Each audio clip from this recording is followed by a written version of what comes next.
Goal today really is to unpack these updates.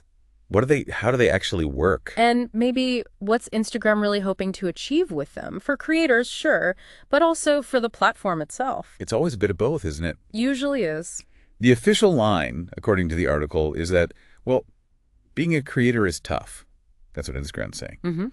They want to give insights, education, a bit of encouragement. It sounds quite positive. It does sound very supportive, like, we're here for you on this journey. Yeah, like a helping hand. And the article points out the problems they seem to be trying to solve, or at least acknowledging. Which are? Things like creators needing support, wanting to feel, in control of their growth, understanding how to succeed, and crucially, just staying motivated. Motivation. That's huge. It really is, because it's not always easy, right? Putting stuff out there, the ups and downs. Totally. It can be draining. Yeah. So how are they tackling this? The first thing the article mentions is called recap. What's that? Recap is basically a summary, your key performance stats bundled up. Okay. And the source says Instagram will push these out regularly, weekly and monthly updates. Oh, interesting. So they're bringing the data to you, not just making you hunt for it in the Insights tab. Exactly, making it more visible. What kind of data are we talking about in this recap? Well, the article specifics are post views from non-followers. Oh, that's a big one for discovery. Definitely. And of course, follower growth, the sort of core metrics. The vital signs for your account, basically. Right. And the idea, I guess, is that seeing these numbers clearly, regularly, it helps keep creators motivated. That seems to be the hope, yeah. You see your effort, you see a number go up. Like, oh, I posted more reels. Look at my non-follower views. That sort of connection. Exactly. It's like basic positive reinforcement. Effort leads to reward, encourages more effort. But, and this is a fair point the article makes, what if the numbers aren't going up? Oh. Right? What if things are flat or even going down? The source flags this. It could actually have the opposite effect. Yeah, that recap could become a weekly reminder of, well, failure or stagnation. That doesn't sound very motivating at all. Quite the opposite. It's a real risk. Data cuts both ways.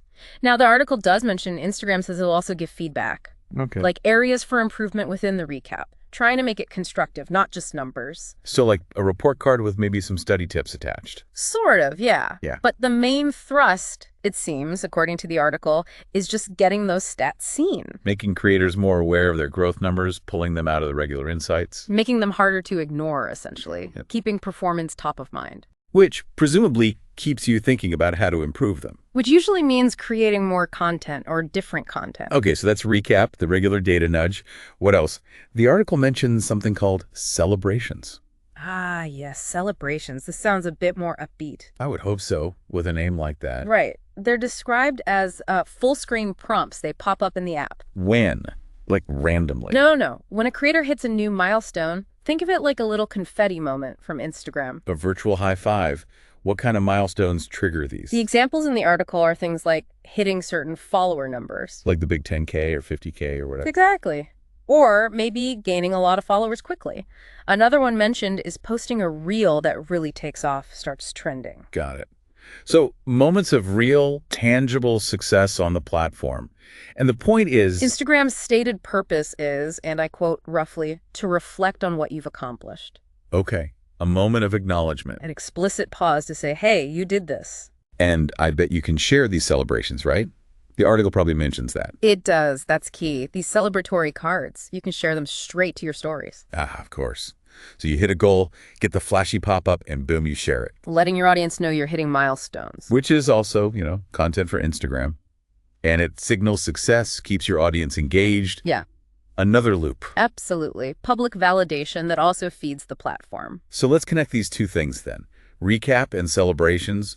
The article suggests there's a broader strategy here. Yes, it argues they work together. Recap is the steady drumbeat, the constant check-in on progress. Keeping growth metrics in your mind. Right. And celebrations are the big moments, the rewards for hitting those significant steps. So together they create this system. A system designed to keep creators plugged in, motivated, always aiming for that next milestone that might trigger a celebration. And the article uses a term that just feels spot on. It calls this Gamifying growth. gamifying growth. Yeah. That really captures it, doesn't it? It really does. You've got clear goals, more views, more followers. You've got your regular progress reports with recap. Okay. And then you get rewards, the celebrations when you level up. Yeah, it frames that whole messy, sometimes random process of building an online audience Into something that feels more like a structured game with feedback, points, achievements. So it's less, I hope this works, and more, okay, here are my stats, let's hit the next target. Exactly. And the win for Instagram in all this, if they can successfully gamify the creator journey. What's the payoff for them? The article puts it pretty plainly. If they get more creators more excited about posting more often. More content. That's the big win. That constant stream of content is what keeps Instagram running, keeps users scrolling, keeps ads showing. It's the fuel for the engine. Yeah. So keep the creators motivated, keep the engine fueled. Makes sense. It does. It's a smart play from their perspective, leveraging basic behavioral principles. And it subtly shifts focus, maybe, away from just pure creativity towards hitting those platform-defined metrics. That's certainly a potential side effect, yeah. You start creating for the stats for the next celebration. Now, the author, Andrew Hutchinson, he gives his own take on whether this will actually work. Is he convinced? He seems, let's say, cautiously skeptical.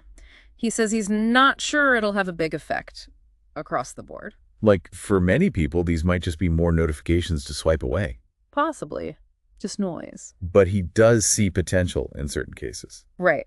He suggests that for those really big moments, like a reel just exploding or hitting a huge follower count, those celebration prompts could be a genuinely valuable push, that unexpected, validated success. So maybe the day-to-day recaps are less impactful, but the big celebration for a major win, that might actually give you a real boost. That could be where the stronger motivational hit comes from. Or, like you said earlier, maybe it's the combination. The steady drip of recap data keeping you focused. And the occasional big dopamine hit from a celebration that makes the grind feel worthwhile. It's probably designed for that combined effect, wouldn't you think? I'd assume so. The constant nudge and the intermittent big reward. Classic game design, really. And for anyone listening who is a creator, when should they expect to see these features? The article states they're rolling out from today, so basically now or very, very soon. Keep an eye out. Right. So let's bring this back to you, listening.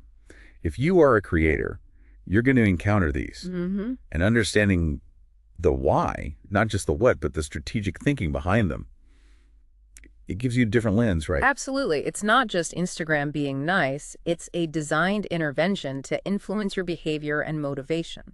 And even if you're not creating content yourself, but you're just interested in how these platforms work. Which is fascinating stuff. Totally.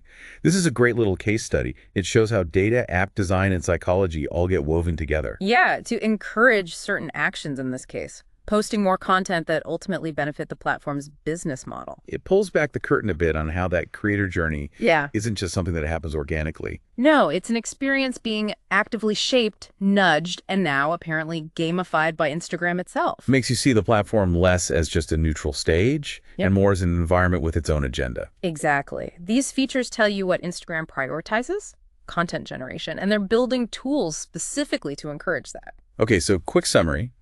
We've looked at recap, the regular performance stats snapshot. And celebrations, the milestone-based pop-up rewards. We talked about Instagram's stated goal, support, insights, motivation for creators. And the analysis from the source, that this is essentially about gamifying growth to keep that content flowing. Making the process feel more rewarding, more engaging within the app. A clever tactic, definitely. Which leads us to our final thought for you to chew on today. If Instagram is gamifying your growth, turning this into a game with scores and achievements, what happens when you're not winning the game? That's the flip side. What happens when those recap numbers are just bad or stagnant week after week, and those celebrations feel impossibly far off? Yeah. How do you, as a creator, manage the emotional side of that? Yeah. The potential frustration, the disappointment, maybe even burnout? Especially when the platform itself is constantly highlighting your performance through these metrics and milestones. Right. What does it do to your own internal drive, your intrinsic motivation, when the system is so focused on this external validation, this progress within their game? It's a really important question. The system is built to hook you, But the reality of creating often involves slow periods. How do you keep your own flame alive when the tools meant to cheer you on might actually just be highlighting what feels like failure? Something definitely worth thinking about as these features roll out onto your phone. Definitely. All right, lots to consider there. Thanks for joining us for this deep dive. Always a pleasure. We'll catch you on the next one.